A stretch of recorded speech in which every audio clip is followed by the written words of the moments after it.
Assalamualaikum warahmatullahi wabarakatuh. Kembali lagi di channel Perkutut Aji. Terima kasih bagi yang sudah subscribe. Semoga kebaikan panjenengan selalu dibalas oleh Allah Subhanahu wa Ta'ala. Bagi yang belum subscribe, silahkan di subscribe channel ini agar tidak ketinggalan update menarik seputar dunia perkutut.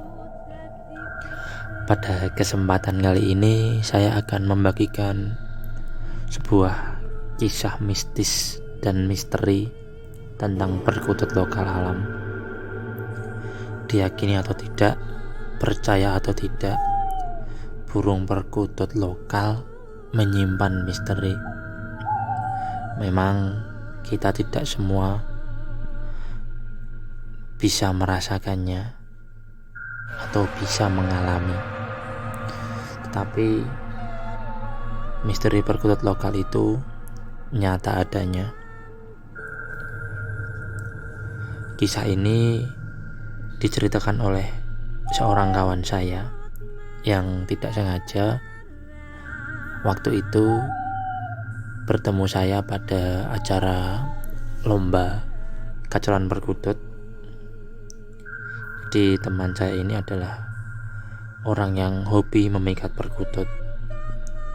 Sebut saja namanya Jarot. Sehari-hari Jarot ini berkeliling dari suatu tempat ke tempat yang lain,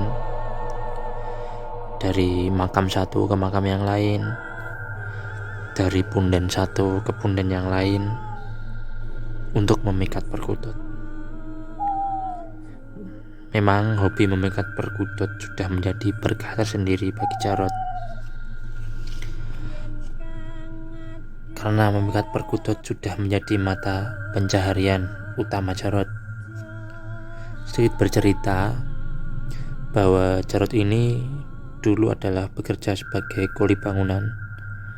Tetapi setelah menekuni hobi memikat perkutut, Jarot ini tidak lagi bekerja sebagai kuli bangunan karena dirasa hasil dari memikat perkutut lebih mencukupi daripada menjadi kuli bangunan. Memang selama ini di kalangan para penghobi perkutut, khususnya perkutut lokal alam, perkutut hasil pikat itu mempunyai harga yang lumayan, apalagi hasil pikat di tempat yang winged atau punden dan ditambah punya suara yang bagus, harganya bisa berkali-kali lipat daripada perkutut ombyoan. Jadi suatu ketika Jarot ini bercerita kepada Alek. Alek ini adalah teman Jarot yang punya hobi memikat perkutut juga. Ketika itu Jarot bilang kepada Alek seperti ini, "Lek, aku kok bosan ya tiap hari memikat perkutut di sini-sini saja. Ayo kita cari tempat yang winged," kata Jarot. Lalu Alek bilang seperti ini, "Yo, sama Rot. Daerah sekitar sini sudah sering kita jelajahi. Rasanya sudah bosan. Bagaimana kalau kita memikat perkutut di tempat yang jauh? Atau kita memikat perkutut di kota sebelah?" Wah, ide bagus, Lek. Kalau gitu aku tak cari informasi tentang spot-spot yang banyak perkututnya, atau kita cari punden-punden yang angker dan winged di kota sebelah. "Oke, Rod," kata Alek. Setelah sekian lama berlalu, rencana itu belum juga terrealisasi. Lalu pada suatu ketika Jarot ini sedang asik scroll beranda Facebook. ada seseorang yang membagikan sebuah cerita tentang pemakaman kuno di tengah hutan di salah satu kota di Jawa Tengah. Yang makam tersebut adalah makam yang sudah sangat tua sekali. Dan makam itu sudah sejak awal memang tidak digunakan untuk menjadi pemakaman umum. Jadi di situ hanya ada beberapa makam saja yang mungkin kalau bisa dibilang usianya sudah ratusan tahun, karena dilihat dari bentuk makam yang dibuat itu terbuat dari batu yang disusun-susun seperti candi. Jadi kalau bisa digambarkan, waktu itu Jarot bercerita bahwa makam itu batu nisannya itu ada sateknya. Kalau orang Jawa itu bilang satek. Jadi satek itu adalah semacam pengunci agar batu itu terkunci. Jadi sebenarnya bisa dicopot. Jadi struktur satek pada batu itu memang hanya digunakan sudah ratusan tahun yang lalu. Jadi bisa dibilang bahwa memang benar makam itu benar-benar sangat kuno. Setelah melihat foto-fotonya, Jarot yakin sekali di situ banyak burung perkututnya. Karena insting Jarot berkata seperti itu. Dan biasanya orang yang sudah hobi memikat perkutut peka terhadap tempat-tempat yang dihuni perkutut. Jarot menggambarkan tempat tersebut itu dikelilingi banyak pepohonan besar dan pohon jati. Letaknya juga jauh dari pemukiman warga, dan kebetulan sekali tempat tersebut jaraknya dari kota Jarot hanya sekitar kurang lebih 1,5 jam. Setelah berpikir-pikir, akhirnya Jarot segera menghubungi Alek untuk mengatur rencana ke tempat tersebut. Lalu setelah rencana matang dan mempersiapkan semuanya, Jarot dan Alek menuju lokasi menggunakan sepeda motor. Berbekal panduan dari Google Map, Jarot dan Alek sampai di dekat lokasi tersebut. Lalu mereka mencari warung terdekat untuk membeli makanan dan minuman.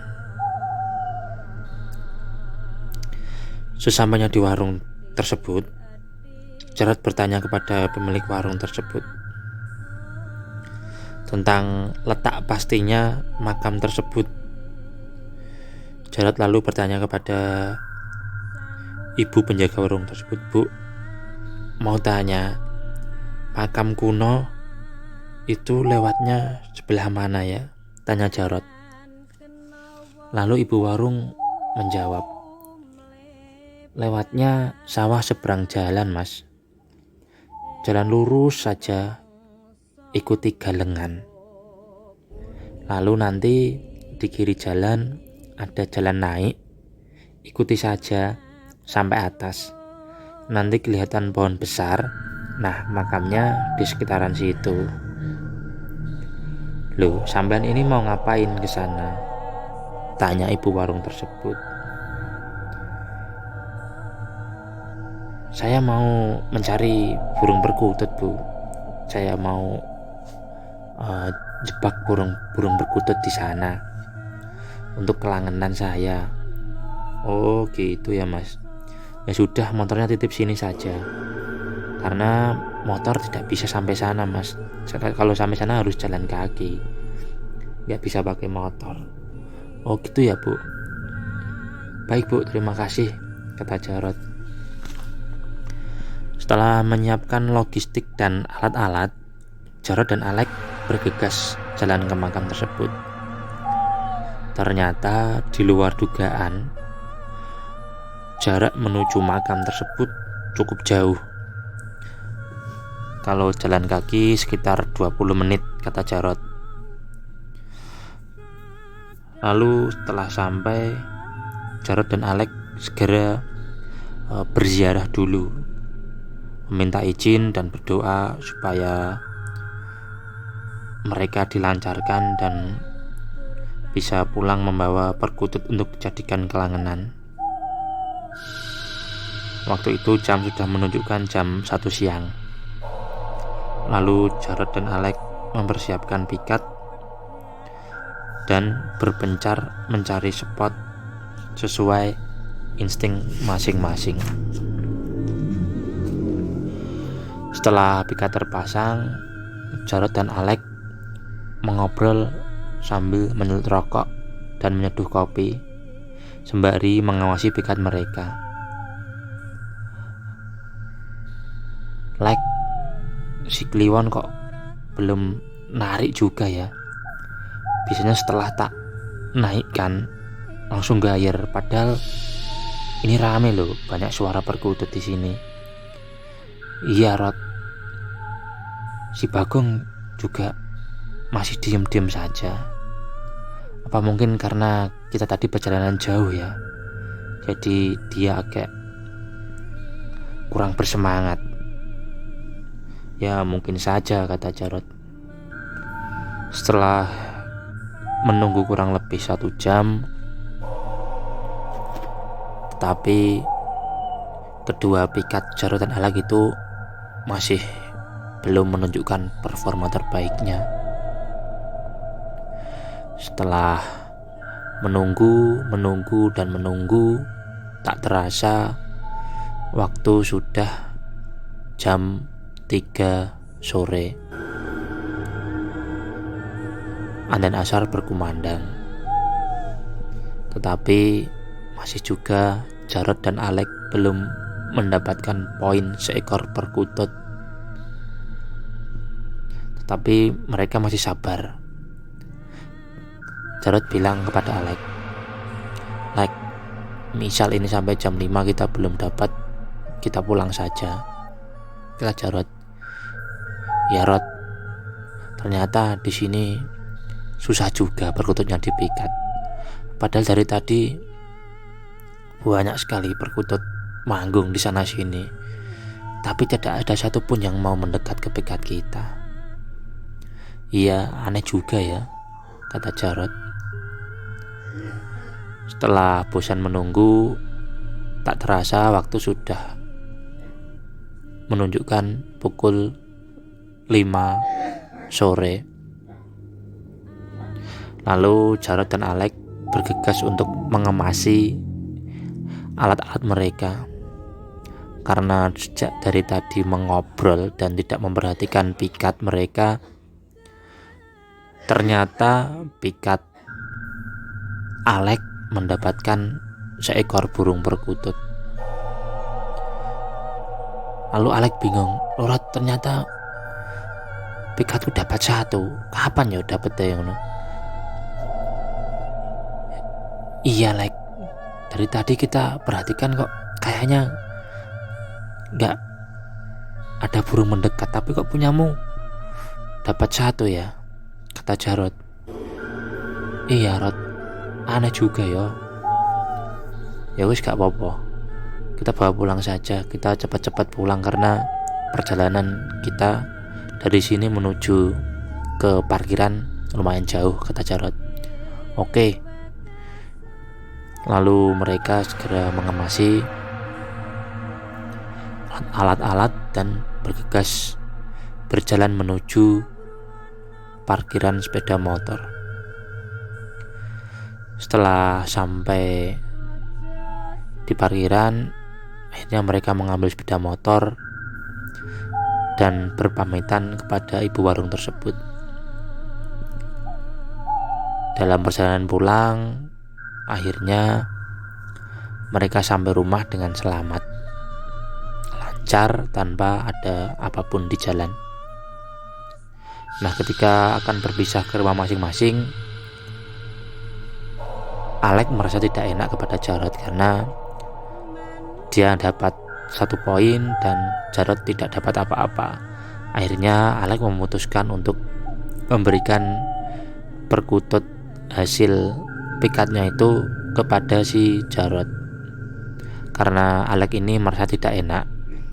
Soalnya semua dari berangkat sampai pulang yang membiayai adalah Jarod, mulai dari makan, bensin, dan lain-lain. Jarod semua yang menanggung biayanya.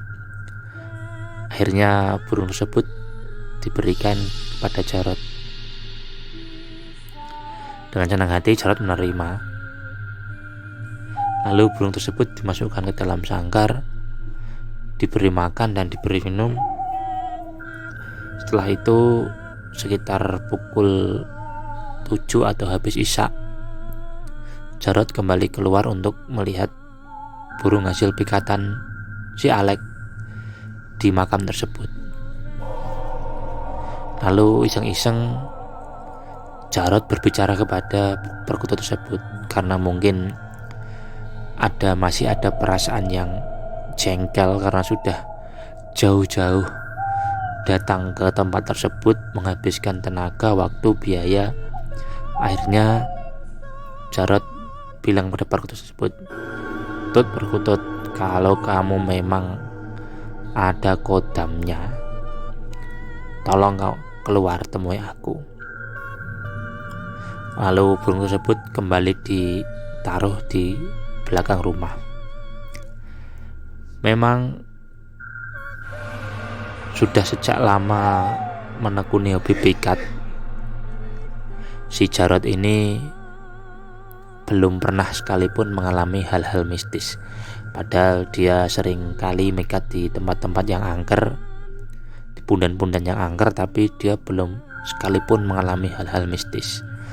Makanya karena perasaannya sudah sangat jengkel, akhirnya dia ingin mencoba membuktikan apakah memang benar perkutut lokal itu punya sisi mistis. Makanya dia menantang, kalau memang kamu ada kodamnya, silahkan keluar temui aku, kata Jarod seperti itu. Singkat cerita, waktu sudah menunjukkan jam 9 malam. Karena tubuh sudah capek, Jarod akhirnya rebahan di kamar. Waktu itu dia bercerita belum 100% tidur dan masih setengah sadar, karena dia masih mendengar adiknya masih bercanda dengan teman-temannya di luar rumah. Dia masih mendengar orang tertawa, mendengar orang ngobrol, dan lain-lain. Tapi dia masih belum 100% tertidur.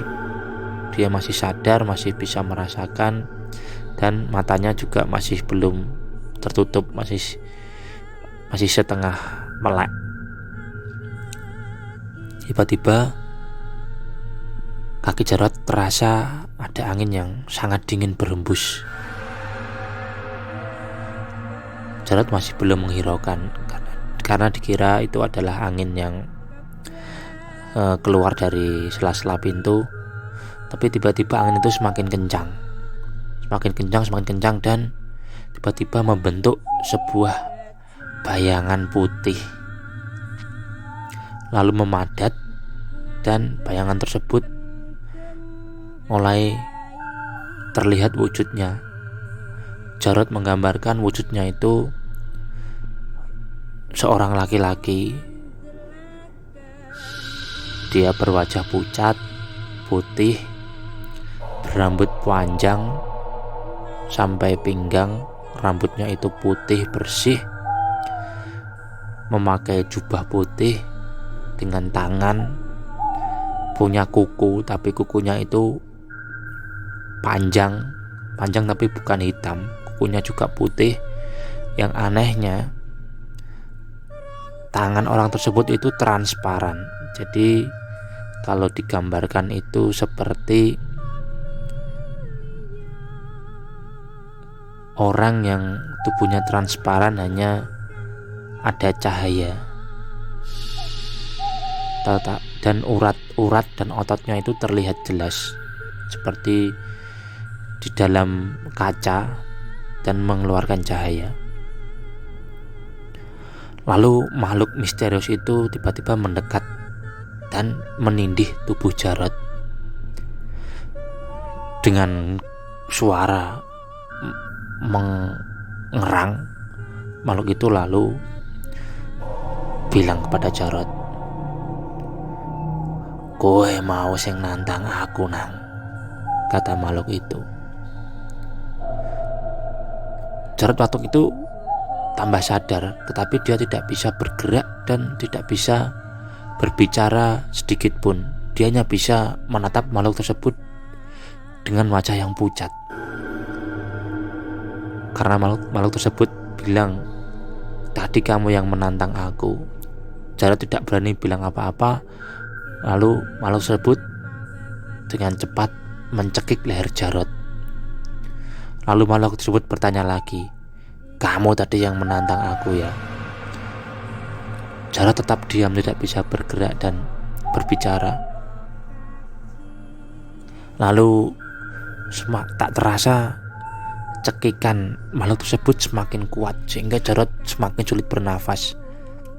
Sampai-sampai pada keesokan paginya itu Jarod melihat kaca, lehernya masih ada bekas cekikan makhluk tersebut. Semakin kuat makhluk tersebut. Jarod akhirnya berusaha membaca sholawat dalam hati, "Allahumma sholli ala sayyidina Muhammad, Allahumma sholli ala sayyidina Muhammad."